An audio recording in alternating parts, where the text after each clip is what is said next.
گزشتہ تمام امتوں کی تزکیہ کے لیے اور اپنے احتساب کے لیے روزے کا عمل لازم کیا تھا۔ صرف امت مسلمہ ہی نہیں کہ جن پر روزے لازم کیے گئے ہیں، بلکہ اللہ رب العزت نے گزشتہ تمام انبیاء کرام کی امتوں پر بھی یہ فریضہ لاگو کیا تھا، تاکہ اس فریضے کے ذریعے سے مخصوص دنوں میں مخصوص عمل کے ساتھ اپنے سال بھر کے عمل کا جائزہ بھی لیا جائے اور اپنا احتساب بھی کیا جائے، اپنے اعمال میں کمی بیشی کا جائزہ لیا جائے، تاکہ وہ اپنے سال بھر کے کمی کوتاہیوں کا ازالہ کر سکے اور اس مخصوص مہینے کے مخصوص ایام میں اپنی صفائی پیش کر سکے۔ اسی لیے اللہ تبارک و تعالیٰ فرماتے ہیں یا ایھا الذین آمنوا، اے ایمان والو، یعنی اس سے مقصد بھی اس مخصوص امت پہ متوجہ کرنا ہے کہ اس امت کو یہ احساس دلایا جائے کہ تم پہلی امت نہیں ہو کہ تم پر روزے لازم کیے گئے ہیں۔ یا ایھا الذین آمنوا، اے ایمان والو، کتب علیکم الصیام، تم پر روزے لکھ دیے گئے ہیں، یعنی فرض کر دیے گئے ہیں، تمہارے ذمہ آئے ہیں، کما کتب علی الذین من قبلکم، جیسے کہ تم سے پہلے امتوں پر لکھے گئے تھے، ان پر بھی مخصوص ایام کے روزے لازم کر دیے گئے تھے۔ اور پھر اس کے بعد فرماتے ہیں لعلکم تتقون، شاید کہ تم پرہیزگار بنو۔ اب اس کا مقصد یہ ہے کہ روزوں کا یہ عمل ایسا عمل ہے کہ اس عمل کے دورانیے سے جو گزرے گا وہ پرہیزگار بنے گا۔ اور پرہیزگار کیسے بنے گا کہ اس عمل کے کرتے ہوئے، اس عمل کے پیروی کرتے ہوئے کچھ مخصوص شرائط پیش نظر رکھے جاتے ہیں، ان مخصوص شرائط کے ہوتے ہوئے انسان تقویدار بنتا ہے اور پرہیزگار بنتا ہے۔ تقویدار اور پرہیزگار اس طرح بنتا ہے کہ روزے کی حالت میں انسان کو کھانے پینے سے روک دیا جاتا ہے، اور کھانے پینے سے روزے کی حالت میں روکا جاتا ہے، افطاری کے بعد نہیں۔ اب جب روزے کی حالت میں طلوع فجر سے غروب آفتاب تک ہر طرح کے کھانے پینے سے انسان رک جاتا ہے، تو اس سے انسان کی طبیعت میں ایک خاص قسم کی تبدیلی پیدا ہوتی ہے۔ وہ تبدیلی اس طرح کہ سال بھر کے 11 مہینوں میں کھانے پینے کا اجازت دے دیا جاتا ہے سوائے حرام چیزوں کے، یعنی کچھ وہ چیزیں ہیں جو انسان کی طبیعت اور مزاج پہ اثر انداز ہوتی ہے، ان چیزوں کو ممنوع قرار دے کر سال بھر کے 11 مہینوں میں آزادی دی بھی ہوتی ہے کہ آپ ہر حلال چیز کو کھا بھی سکتے ہیں اور پی بھی سکتے ہیں، اور حرام چیزوں کو اس لیے نہیں کھا سکتے کہ ان حرام چیزوں کے استعمال سے انسان کے مزاج میں ایک خاص قسم کا رجحان پیدا ہوتا ہے، اور اس رجحان کے پیدا ہونے کے بعد انسان متبع انسان نہیں بن سکتا، بلکہ وہ سرکش انسان بنے گا۔ اور اللہ رب العزت کو چونکہ سرکش انسان نہیں، فرمانبردار انسان مطلوب ہے، کیونکہ اللہ رب العزت نے جو انسان کو پیدا کیا ہے وہ اس لیے پیدا کیا ہے کہ یہ قرآن مجید کی سورہ دہر میں آیت ہے کہ اِنَّا خَلَقْنَا الْإِنسَانَ مِن نُطْفَةٍ أَمْشَاجٍ نبتلی کا مقصد یہ ہے تاکہ اسے آزمائے، فَجَعَلْنَاهُ سَمِيعًا بَصِيرًا، اور آزمانے کے ساتھ ساتھ اس کو دیکھنے کی صلاحیتیں بھی دی ہے، اس کو سننے کی صلاحیتیں بھی دی ہے۔ اب سننے اور دیکھنے میں تو انسان کو دنیا کی کئی ساری زیب و زینت نظر آتے ہیں، لیکن سننے کے ساتھ اللہ رب العزت نے انبیاء کرام پر وحی کے نزول کے ذریعے بار بار سنایا ہے کہ اس سے بچو، اس کو اختیار کرو، اس راہ پہ چلو، اس پہ نہ چلو، زندگی یوں گزارو یوں نہ گزارو، خواہشات کی پیروی نہ کرو، الہیات کی پیروی کرتے رہو۔ یہ ساری چیزیں سنائی گئی ہیں، یہ سننے سے تعلق رکھتے ہیں۔ تو یہ مقصد ہوتا ہے کہ اگر دیکھنے میں آپ کو کوئی چیز اچھی لگتی ہے تو ہر اچھی دیکھنے والی چیز آپ کے لیے خیر کا سبب نہیں ہو سکتا۔ پھر ساتھ ساتھ میں دیکھنے کے ساتھ ساتھ سننے کا بھی آپ جائزہ لیں کہ آپ نے کن چیزوں سے منع ہونے کے حوالے سے سنا ہے اور کن چیزوں کو اختیار کرنے کے حوالے سے سنا ہے۔ یعنی صرف دیکھنے کی صلاحیت نہیں دی ہے بلکہ سننے کی صلاحیت بھی ساتھ میں دی ہے، اور سنانے کے لیے انبیاء کرام کی بعثت ہوئی ہے اور ان پر کتابوں کا نزول ہوا ہے، اور پھر انبیاء کرام کے رحلت کے بعد وہ کتاب باقی رہا ہے، اور وہ کتاب پھر بعد میں سننے کے لیے بھی ہے اور دیکھنے کے لیے بھی ہے۔ لیکن یہ ہماری بدقسمتی کہ ہم اس کتاب کو سنتے بھی کم ہے اور دیکھتے بھی کم ہے۔ اسی لیے اللہ رب العزت فرماتے ہیں روزے کے حوالے سے کہ یہ جو روزے آپ پر لازم کیے گئے ہیں پہلی امت نہیں ہو، تم سے پہلی امتوں پر بھی یہ فرض کیے گئے تھے، اور جب اس عمل سے گزرو گے لعلکم تتقون، شاید کہ تم تقویدار بنو۔ اور یہ لفظ شاید اس لیے ہے کہ اگر اس کے تقاضوں کا لحاظ رکھا جائے، ان کی شرائط کا لحاظ رکھا جائے تو پرہیزگار بنے، لیکن اگر ان کی شرائط کی پاسداری نہ کی جائے، بغیر شرائط کے روزے رکھے جائیں، تو ایسے روزوں کا نہ کوئی فائدہ ہے نہ اس کے ذریعے سے تقویٰ کا ہی عمل پیدا ہو سکتا ہے، پرہیزگاری کا۔ کیونکہ حضور نبی اکرم صلی اللہ علیہ وسلم فرماتے ہیں من لم یدع قول الزور والعمل بہ، یعنی جو شخص جھوٹ بولنا نہ چھوڑ دے اور جھوٹ پر عمل کرنا نہ چھوڑ دے، فلیس للہ حاجۃ فی ان یدع طعامہ وشرابہ، تو اللہ رب العزت کو کوئی ضرورت نہیں ہے ایسے روزے داری کی کہ اس میں صرف کھانے اور پینے کو چھوڑ دیا جائے۔ یعنی اس کا مقصد یہ ہے کہ روزے کی حالت میں جس طرح جائز چیزوں کو چھوڑ دیا جاتا ہے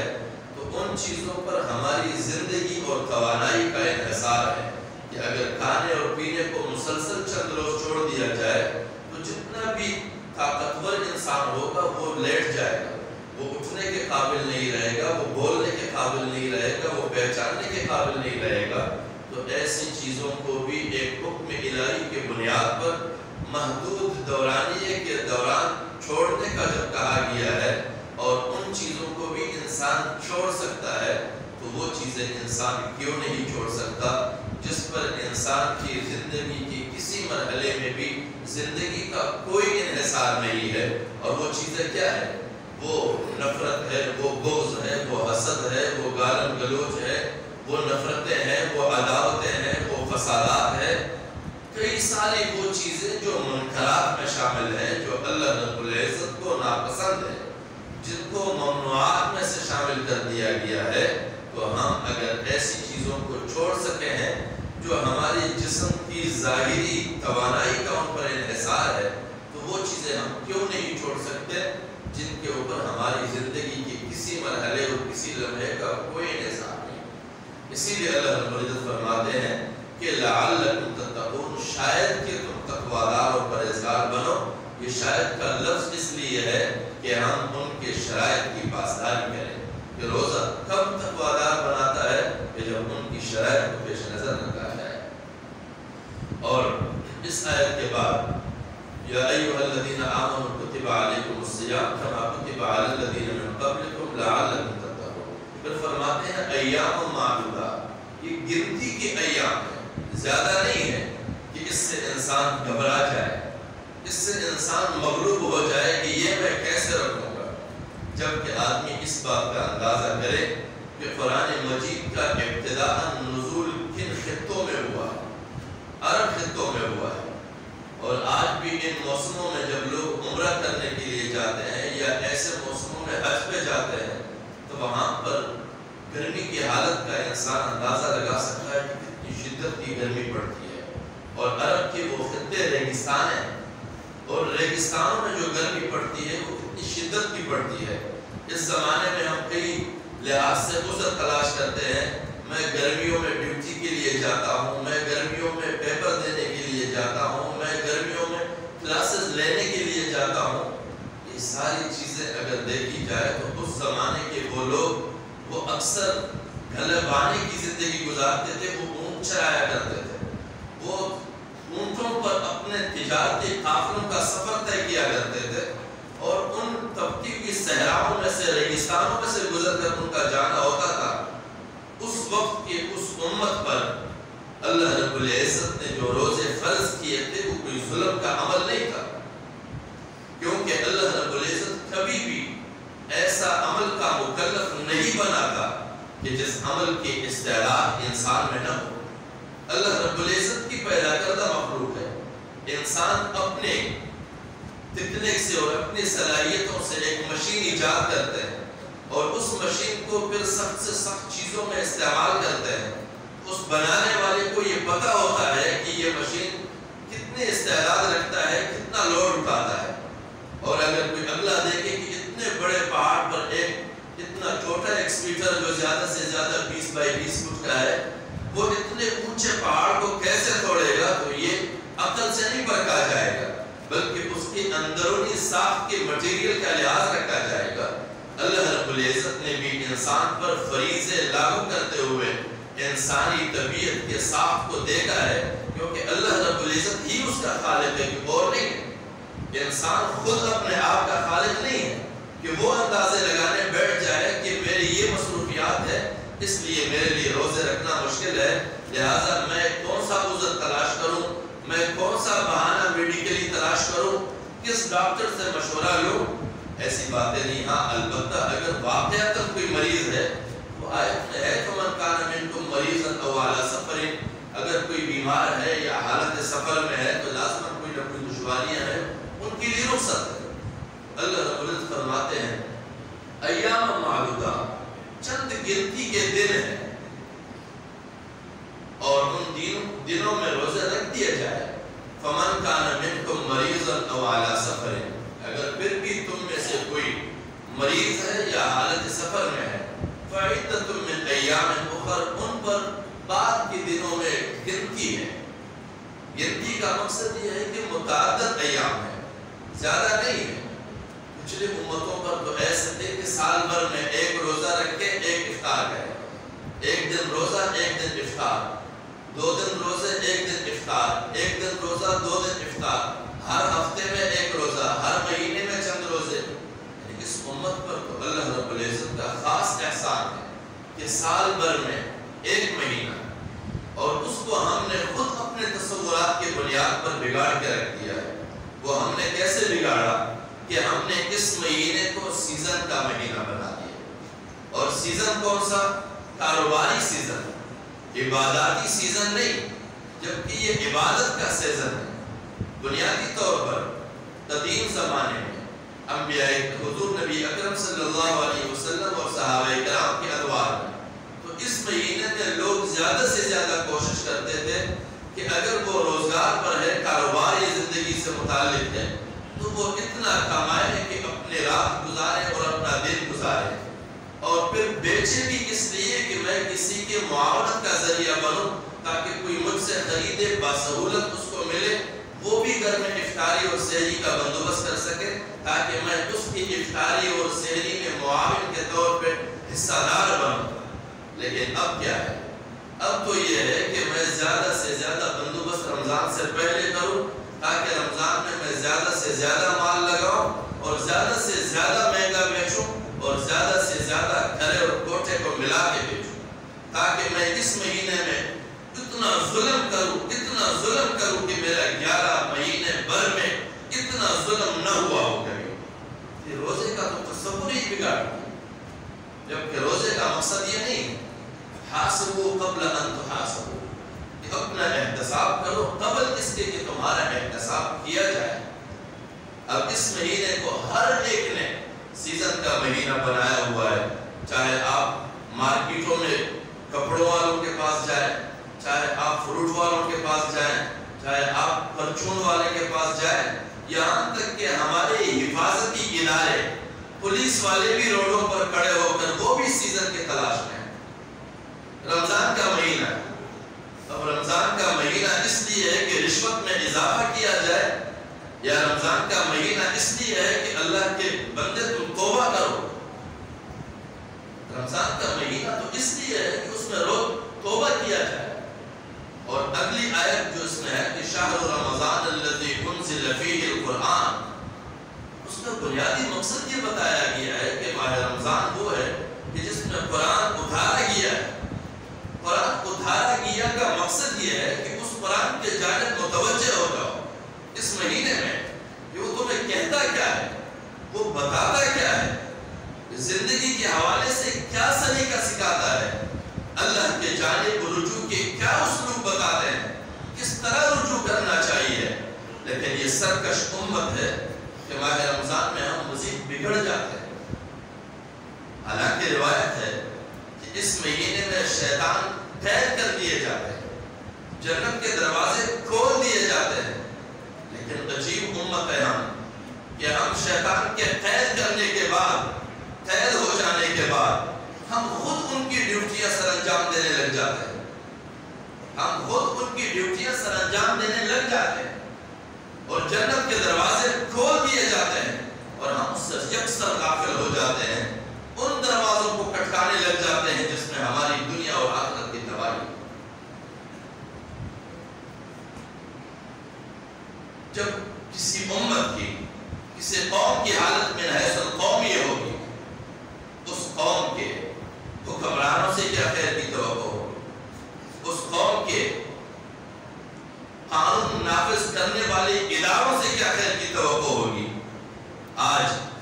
جن کے سہارے لوگ گھروں میں سوتے ہیں, بیٹھتے ہیں, رہتے ہیں, وہ ہمارا پولیس انتظامیہ ہے. کیونکہ ہم سمجھتے ہیں کہ قوم کی بجٹ سے اس پر خرچ ہوتا ہے, وہ قوم کے محافظ ہیں, ہمیں بے فکر ہونا چاہیے. وہ جاگ کے راتوں کو جاگتے ہیں ہماری حفاظت کے لیے, جبکہ وہ راتوں کو جاگتے ہیں تاک لگا کر لوگوں کو لوٹنے کے لیے.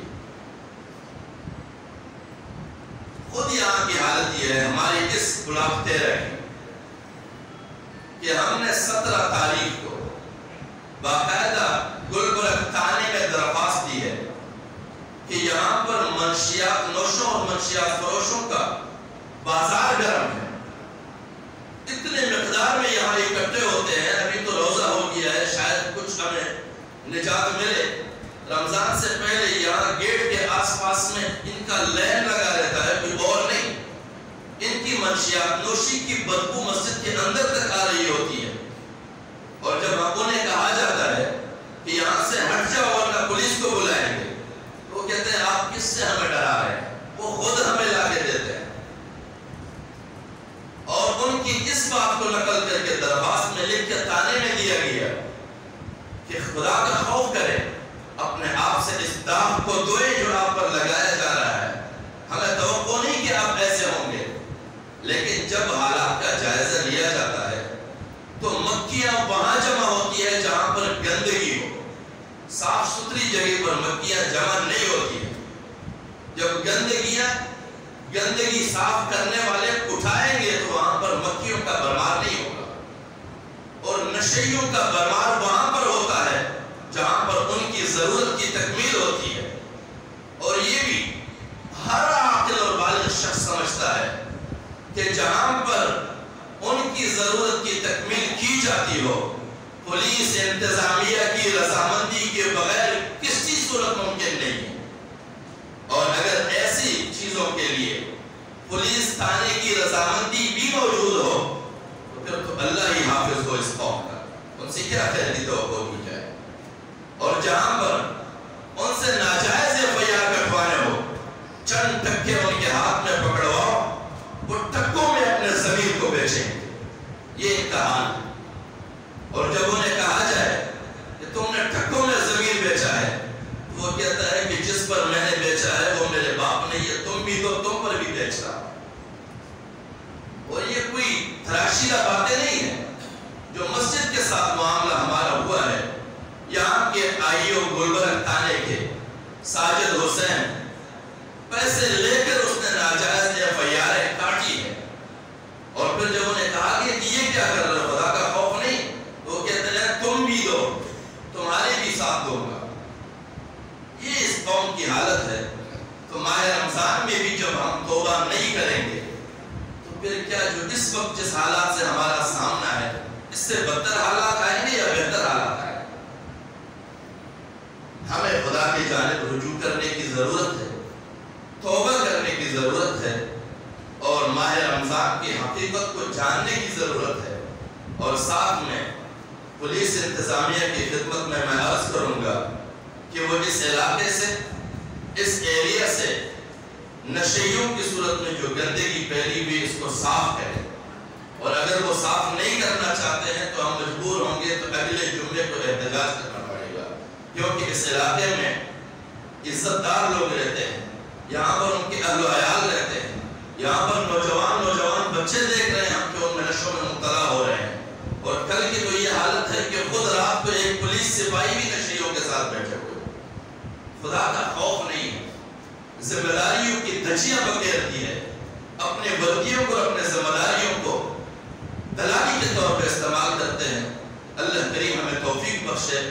کہ ہم انسانیت کی خیرخواہ ادارہ بنے، انسانیت کی تباہی کا ادارہ نہ بنے، اور ہم خود بھی ان ذمہ داریوں کو محسوس کر سکے، کیونکہ ان اللہ لا یغیر ما بقوم حتی یغیروا ما بانفسہم۔ اللہ رب العزت کے کلمات اٹل اور دائمی ہیں، اس کے اندر کوئی تبدیلی نہیں ہے، اور اس کے اندر کوئی چون و چرا بھی نہیں ہے کہ شاید ایسا نہ ہو، شاید یوں ہو۔ فرماتے ہیں کہ جب بھی کسی قوم کا فرد اپنے آپ کو تبدیل نہ کرنا چاہے من حیث القوم، اس قوم میں کبھی بھی تبدیلی نہیں آ سکتی، کیونکہ اللہ مجبور نہیں ہے، مجبور ہم ہیں تبدیلی کے لیے۔ ہمیں کوشش کرنی چاہیے کہ ہم اپنے گرد و پیش میں، اپنے علاقے میں اس طرح کے مشکوک نقل و حرکت اور سرگرمیوں پر نظر رکھیں۔ اگر نہیں رکھیں گے تو ہم وہ دیانتدار مومن نہیں رہیں گے جس کے بارے میں قرآن نے فرمایا ہے کہ 4 5 6 7 علامات بتائے ہیں، والذین هم لاماناتهم وعہدهم راعون۔ وہ مومن کامیاب ہے جو اپنے امانت داری کا لحاظ رکھتے ہیں اور اپنے وعدوں کا پاس رکھتے ہیں۔ یہ بھی امانت داری ہے کہ ہمارے علاقے میں ناجائز اور مشکوک نقل و حرکت ہو، سرگرمیاں ہوں، اور ہمیں پرواہ نہ ہو کل کو ہمارے بچے ان کی لپیٹ میں آئے پھر ہم رونا دونا کرتے رہے، ان سے کوئی فائدہ نہیں۔ اللہ کریم ہمیں ہمت بھی بخشے، ہمیں توفیق بھی بخشے کہ ہم ظالم کو ظالم کہہ سکے، چور کو چور کہہ سکے، اور حفاظتی نام پر جو ہمارے اوپر ڈاکو مسلط ہے اس کو ہم ڈاکو کہہ سکے۔ وآخر دعوانا الحمدللہ۔